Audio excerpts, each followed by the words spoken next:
तेरी औकात है इस कंप्यूटर को ठीक करने की? तू जानती भी है इसमें करोड़ों रुपए फंसे हुए हैं। अगर ये कंप्यूटर सही नहीं हुआ तो करोड़ों रुपए का नुकसान हो जाएगा। अगर तूने इस कंप्यूटर को ठीक कर दिया और करोड़ों रुपए बचा लिए तो मैं तुझे 10 करोड़ दूंगा। सुबह का समय था। शहर की सड़कों पर रोज की तरह भाग दौड़ शुरू हो चुकी थी।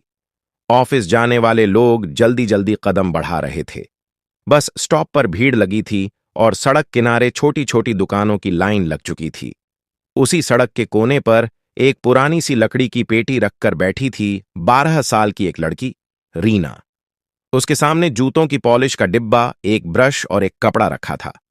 वह हर आने जाने वाले से विनम्र आवाज में कहती, साहब, जूता पॉलिश करा लो, चमक जाएगा बिल्कुल नया जैसा। कुछ लोग रुकते, कुछ बिना देखे आगे बढ़ जाते। रीना की आंखों में थकान थी, लेकिन उनमें एक अजीब सा आत्मविश्वास भी था। थोड़ी ही दूर पर शहर का सबसे बड़ा बैंक था। सुबह होते ही वहां लोगों की लंबी कतार लग जाती थी। सूट बूट पहने अधिकारी, व्यापारी, कर्मचारी सब उसी बैंक में आते थे। रीना रोज वहीं बैठकर यह सब देखती थी।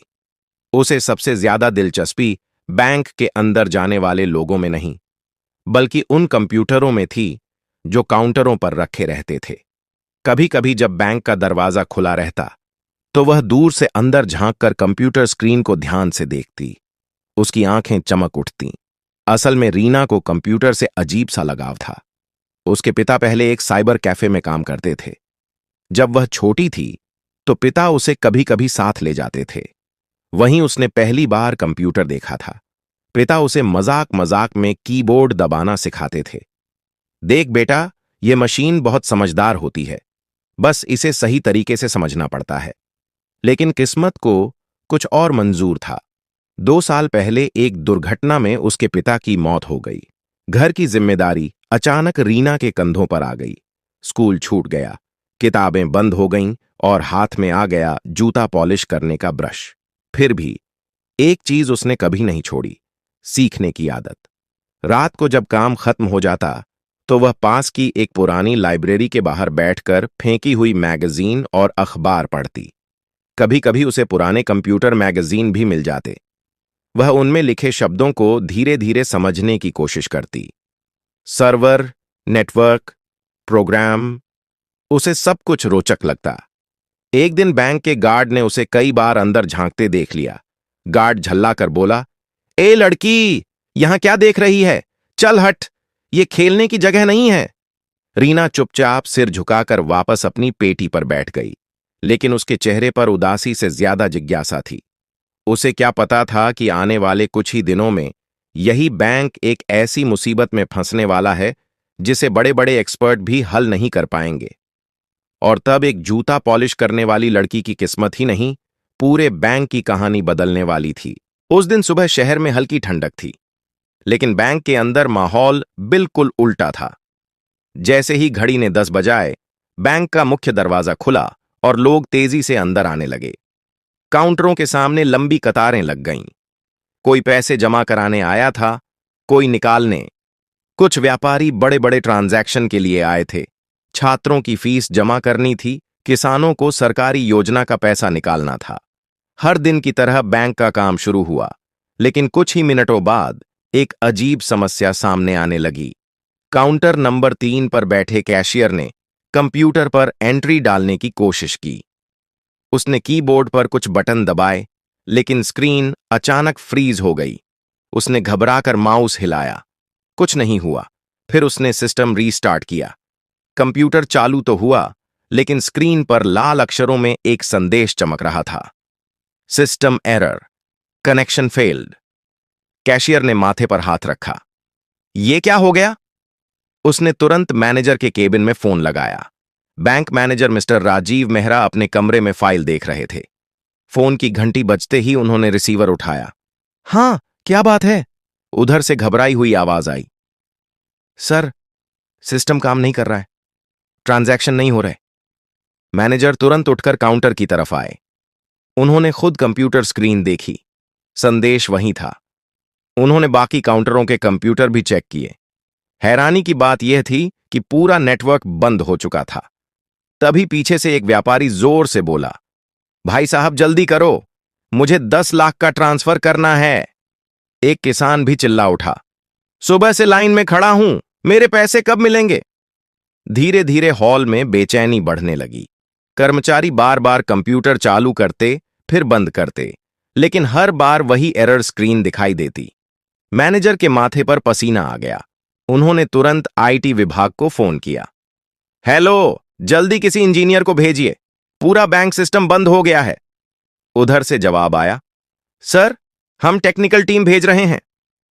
करीब आधे घंटे बाद एक आईटी इंजीनियर बैंक पहुंचा। उसके हाथ में लैपटॉप और टूल किट थी। लोगों की उम्मीद जाग उठी। अब सब ठीक हो जाएगा। इंजीनियर तेजी से काम में लग गया। उसने सर्वर से कनेक्शन जोड़ा, कई कमांड टाइप की, सिस्टम चेक किया, लेकिन कुछ देर बाद उसका चेहरा भी गंभीर हो गया। मैनेजर ने पूछा, क्या हुआ? इंजीनियर ने धीरे से कहा, सर, मामला थोड़ा बड़ा लग रहा है।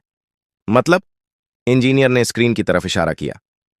सर, ऐसा लग रहा है कि किसी ने बैंक के सिस्टम में घुसपैठ की है। मैनेजर के चेहरे का रंग उड़ गया। क्या हैकिंग? उसी समय बैंक के बाहर फुटपाथ पर बैठी रीना यह सब देख रही थी। बैंक के अंदर मची हलचल देखकर उसकी जिज्ञासा बढ़ गई। वह धीरे धीरे उठी और दरवाजे के पास आकर अंदर झांकने लगी। अंदर लोग परेशान थे, कंप्यूटर बार बार बंद हो रहे थे और इंजीनियर घबराया हुआ स्क्रीन को देख रहा था। रीना ने ध्यान से स्क्रीन की तरफ देखा और अचानक उसकी भौहें सिकुड़ गईं। उसे लगा जैसे उसने इस तरह की समस्या के बारे में कहीं पढ़ा है, लेकिन उसे क्या पता था कि अगले ही कुछ मिनटों में उसकी जिंदगी का सबसे बड़ा मौका सामने आने वाला है। बैंक के अंदर माहौल अब पहले से भी ज्यादा तनावपूर्ण हो चुका था। लोग काउंटरों के सामने खड़े खड़े परेशान हो रहे थे। कोई गुस्से में था, कोई घबराया हुआ। मैनेजर राजीव मेहरा बार बार आईटी इंजीनियर से पूछ रहे थे, कुछ हुआ? सिस्टम ठीक होगा या नहीं?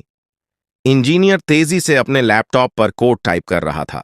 उसने सर्वर लॉग खोले, नेटवर्क चेक किया और कई बार सिस्टम रीस्टार्ट करने की कोशिश की, लेकिन हर बार स्क्रीन पर वही एरर मैसेज दिखाई देता। कुछ मिनट बाद इंजीनियर ने गहरी सांस ली। सर, मामला सच में गंभीर है। मैनेजर घबराकर बोले, साफ साफ बताइए। इंजीनियर ने धीमी आवाज में कहा, सर, बैंक के सर्वर में किसी ने मैलवेयर डाल दिया है। ऐसा लग रहा है कि सिस्टम को बाहर से कंट्रोल किया जा रहा है। यह सुनते ही मैनेजर के हाथ कांपने लगे। मतलब कोई बैंक से पैसा चुरा सकता है? इंजीनियर ने सिर हिलाया। अगर तुरंत कुछ नहीं किया गया तो संभव है कि अकाउंट से पैसे ट्रांसफर होने लगें। यह सुनकर बैंक के कर्मचारियों के चेहरे सफेद पड़ गए। उधर ग्राहकों का धैर्य भी टूट रहा था। एक व्यापारी गुस्से में बोला, अगर मेरा ट्रांजैक्शन नहीं हुआ तो मुझे भारी नुकसान होगा। एक बुजुर्ग महिला चिंतित होकर बोली, बेटा, मेरे इलाज के पैसे इसी बैंक में हैं। हॉल में शोर बढ़ता जा रहा था। इसी बीच बैंक के दरवाजे के पास खड़ी रीना सब कुछ ध्यान से देख रही थी। उसकी नजर बार बार उस कंप्यूटर स्क्रीन पर जा रही थी जहां लाल रंग का एरर मैसेज चमक रहा था। उसने कुछ देर तक स्क्रीन को गौर से देखा, फिर उसने धीरे से खुद से कहा, यह तो सर्वर लॉक स्क्रिप्ट जैसा लग रहा है। उसे याद आया कि कुछ महीने पहले उसे कूड़े में एक पुरानी कंप्यूटर मैगजीन मिली थी। उसमें इसी तरह के साइबर हमले के बारे में लिखा था। रीना के मन में विचार आया, अगर वही तरीका हो तो शायद इसे रोका जा सकता है। लेकिन तुरंत उसके मन में दूसरा विचार आया, मैं बोलूंगी तो कोई मानेगा भी नहीं। आखिर वह एक जूता पॉलिश करने वाली लड़की थी। बैंक के अंदर बड़े बड़े अधिकारी और इंजीनियर मौजूद थे, फिर भी उसके मन में एक बेचैनी थी। कुछ देर तक वह चुप रही, फिर अचानक उसने हिम्मत जुटाई। वह धीरे धीरे बैंक के अंदर चली गई। गार्ड उसे देखकर चिल्लाया, अरे, तुम फिर आ गई, बाहर जाओ। लेकिन रीना सीधे मैनेजर की टेबल के पास पहुंच गई। उसने धीमी लेकिन आत्मविश्वास भरी आवाज में कहा, अंकल, अगर आप अनुमति दें तो मैं कंप्यूटर देख सकती हूं। शायद मैं इसे ठीक कर सकूं। यह सुनकर वहां खड़े सभी लोग अचानक चुप हो गए। एक पल के लिए पूरा बैंक हॉल सन्नाटे में डूब गया और फिर कई लोगों के चेहरों पर हैरानी भरी मुस्कान फैल गई। किसी ने धीरे से कहा, अरे, ये लड़की सिस्टम ठीक करेगी? रीना की बात सुनकर बैंक हॉल में खड़े लोग एक दूसरे का चेहरा देखने लगे। कुछ लोग हल्के से हंस भी पड़े। एक कर्मचारी धीरे से बोला, यह मजाक का समय नहीं है। आईटी इंजीनियर ने भी आश्चर्य से रीना को देखा और कहा, बेटी, यह बहुत जटिल सिस्टम है। यहां बड़े बड़े एक्सपर्ट काम करते हैं। यह बच्चों का काम नहीं है। रीना कुछ पल चुप रही। उसने सिर झुका लिया। शायद उसे पहले से ही अंदाजा था कि लोग उस पर विश्वास नहीं करेंगे। लेकिन तभी बैंक मैनेजर ने गौर से रीना को देखा। उसके चेहरे पर घबराहट नहीं थी, बल्कि एक अजीब सा आत्मविश्वास था। मैनेजर ने थोड़ी देर सोचा। उन्हें लगा कि वैसे भी अब तक कोई समाधान नहीं मिला था। उन्होंने इंजीनियर की तरफ देखा और धीरे से बोले, वैसे भी हम सब कोशिश कर चुके हैं, एक बार इसे भी देखने दो। यह सुनकर कई कर्मचारी चौंक गए। गार्ड ने भी आश्चर्य से कहा, सर, यह तो जूता पॉलिश करने वाली लड़की है। मैनेजर ने शांत स्वर में जवाब दिया, कभी कभी समाधान वहीं से मिलता है जहां हम उम्मीद नहीं करते। उन्होंने कुर्सी की तरफ इशारा किया। आओ बेटा, बैठो। रीना धीरे धीरे कंप्यूटर के सामने आकर बैठ गई। उसकी आंखें स्क्रीन पर टिक गईं। स्क्रीन पर अभी भी लाल अक्षरों में एरर मैसेज चमक रहा था। आईटी इंजीनियर और बाकी कर्मचारी उसके पीछे खड़े होकर देखने लगे। रीना ने गहरी सांस ली। फिर उसने कीबोर्ड पर धीरे धीरे टाइप करना शुरू किया। कीबोर्ड की हल्की आवाज पूरे हॉल में सुनाई दे रही थी। सब लोग सांस रोके देख रहे थे। रीना ने सबसे पहले सिस्टम लॉग खोला। स्क्रीन पर कई लाइनें तेजी से स्क्रॉल होने लगीं। कुछ ही सेकंड में उसकी नजर एक खास लाइन पर टिक गई। वह हल्का सा मुस्कुराई। मुझे लगा था यही समस्या है। इंजीनियर चौंक गया। क्या मतलब? रीना ने स्क्रीन की तरफ इशारा किया। यहां देखिए, किसी ने बैकग्राउंड में एक ऑटो स्क्रिप्ट डाल दी है। यह स्क्रिप्ट हर कुछ मिनट में सर्वर को लॉक कर रही है और नेटवर्क कनेक्शन को ब्लॉक कर रही है। आईटी इंजीनियर ने ध्यान से स्क्रीन देखी। कुछ पल बाद उसकी आंखें फैल गईं। ओह, यह तो सच में छिपी हुई स्क्रिप्ट है। वह हैरान होकर बोला, मैंने इसे पहले नोटिस ही नहीं किया। रीना ने तुरंत एक कमांड टाइप की। स्क्रीन पर कई नई विंडो खुल गईं। फिर उसने उस स्क्रिप्ट को ढूंढकर उसे बंद करने की प्रक्रिया शुरू की। बैंक हॉल में खड़े लोग अब पहले से ज्यादा उत्सुक हो गए थे। सबकी नजरें उसी कंप्यूटर स्क्रीन पर थीं। कुछ ही सेकंड में स्क्रीन पर एक नया संदेश दिखाई दिया, malicious script disabled. IT engineer की आंखें चमक उठीं। लेकिन असली चौंकाने वाला पल अब भी बाकी था। स्क्रीन पर मैलिशियस स्क्रिप्ट डिसेबल्ड दिखाई देते ही बैंक हॉल में खड़े लोगों के चेहरे पर थोड़ी राहत दिखाई दी। लेकिन रीना की आंखें अभी भी स्क्रीन पर टिकी हुई थीं। उसने तुरंत कहा, अभी सब ठीक नहीं हुआ है। आईटी इंजीनियर चौंक गया। क्या मतलब? स्क्रिप्ट तो बंद हो गई है। रीना ने सिर हिलाया। यह सिर्फ पहला कदम था। जिसने यह स्क्रिप्ट डाली है वह अभी भी सिस्टम से जुड़ा हो सकता है। अगर हमने उसे ट्रेस नहीं किया तो वह फिर से हमला कर सकता है। मैनेजर और इंजीनियर दोनों अब पूरी तरह ध्यान से उसकी बात सुन रहे थे।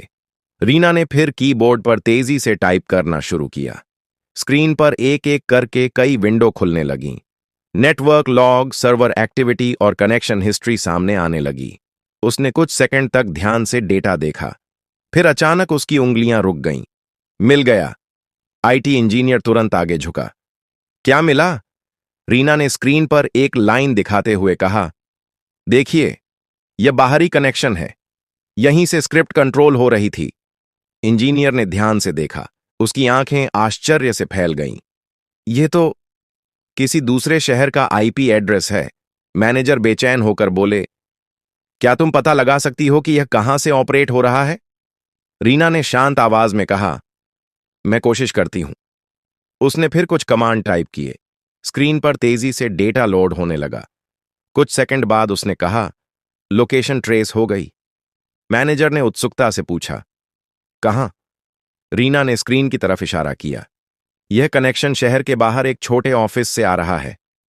आईटी इंजीनियर ने तुरंत नोट बना लिया। मैनेजर ने तुरंत फोन उठाया और पुलिस को कॉल किया। हेलो, यहां सिटी बैंक से बोल रहा हूं। हमें साइबर हैकिंग का मामला मिला है। लोकेशन अभी ट्रेस हुई है। उधर से पुलिस ने तुरंत कार्रवाई का आश्वासन दिया। बैंक के अंदर अब माहौल धीरे धीरे बदलने लगा था। जो लोग कुछ देर पहले परेशान और गुस्से में थे, अब वही लोग आश्चर्य से उस छोटी लड़की को देख रहे थे। एक ग्राहक ने धीरे से कहा, कमाल है, इतनी छोटी उम्र में इतना ज्ञान। आईटी इंजीनियर खुद भी हैरान था। उसने मुस्कुराकर कहा, सच कहूं तो आज इस लड़की ने मुझे भी बहुत कुछ सिखा दिया, लेकिन अभी एक आखिरी कदम बाकी था। रीना ने कहा, अब हमें पूरे सिस्टम को सुरक्षित करना होगा ताकि कोई दोबारा अंदर ना आ सके।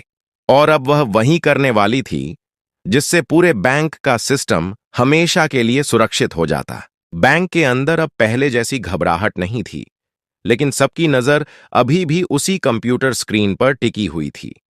रीना लगातार कीबोर्ड पर काम कर रही थी। उसने शांत स्वर में कहा, अगर हम सिस्टम को अभी ठीक से सुरक्षित नहीं करेंगे तो हैकर दोबारा कोशिश कर सकता है। आईटी इंजीनियर अब पूरी तरह उसकी मदद करने के लिए तैयार था। उसने कहा, तुम बताओ, हमें क्या करना चाहिए? रीना ने सर्वर की सेटिंग्स खोल दी। उसने सबसे पहले नेटवर्क फायरवॉल को अपडेट किया और कुछ नए सुरक्षा नियम जोड़ दिए। स्क्रीन पर कई कमांड तेजी से चलने लगे। फिर उसने बैंक के पूरे नेटवर्क का एक स्कैन चलाया। कुछ मिनटों तक सब लोग चुपचाप इंतजार करते रहे। अचानक स्क्रीन पर हरे रंग का संदेश दिखाई दिया, system secure, no threat detected. यह देखते ही आईटी इंजीनियर ने राहत की सांस ली। कमाल है, अब पूरा सिस्टम सुरक्षित है। मैनेजर की आंखों में खुशी साफ दिखाई दे रही थी। उन्होंने तुरंत सभी काउंटरों से कहा, सभी लोग अपने सिस्टम चेक करें। कर्मचारियों ने कंप्यूटर चालू किए। इस बार कोई एरर नहीं आया। ट्रांजैक्शन फिर से शुरू हो गए। कुछ ही मिनटों में बैंक का काम सामान्य हो गया। हॉल में खड़े ग्राहकों के चेहरे पर राहत की मुस्कान आ गई। किसी ने ताली बजाई। फिर धीरे धीरे पूरा हॉल तालियों की आवाज से गूंज उठा। सबकी नजरें अब उसी छोटी लड़की पर थीं। मैनेजर राजीव मेहरा खुद आगे बढ़े। उन्होंने भावुक होकर कहा, बेटा, आज तुमने सिर्फ हमारा बैंक ही नहीं बचाया, बल्कि हजारों लोगों की मेहनत की कमाई भी बचाई है। आईटी इंजीनियर ने मुस्कुराकर कहा, इतनी समझ तो कई बड़े साइबर एक्सपर्ट्स में भी नहीं होती। रीना थोड़ा संकोच में खड़ी थी। उसके लिए यह सब नया था। तभी मैनेजर ने पूछा, बेटा, तुम पढ़ाई कहाँ करती हो?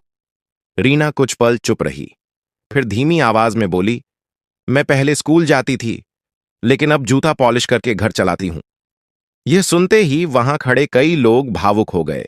मैनेजर ने तुरंत कहा, आज से तुम्हारी पढ़ाई की जिम्मेदारी बैंक उठाएगा। पूरा हॉल फिर से तालियों से गूंज उठा। उस दिन एक जूता पॉलिश करने वाली लड़की ने यह साबित कर दिया कि प्रतिभा किसी की हैसियत या उम्र नहीं देखती। अगर इंसान के अंदर सीखने की लगन हो तो वह किसी भी मुश्किल को पार कर सकता है। और उस दिन से शहर में एक नई कहानी सुनाई जाने लगी, एक छोटी लड़की की जिसने अपने हुनर से पूरे बैंक को बचा लिया। अगर आपको यह प्रेरणादायक कहानी पसंद आई हो तो वीडियो को लाइक जरूर करें। ऐसी ही और दिल छू लेने वाली कहानियां देखने के लिए हमारे चैनल को सब्सक्राइब करना ना भूलें और कमेंट में जरूर बताइए कि आप किस शहर या गांव से यह कहानी देख रहे हैं। आपका एक कमेंट हमें आगे और बेहतर कहानियां लाने की प्रेरणा देता है।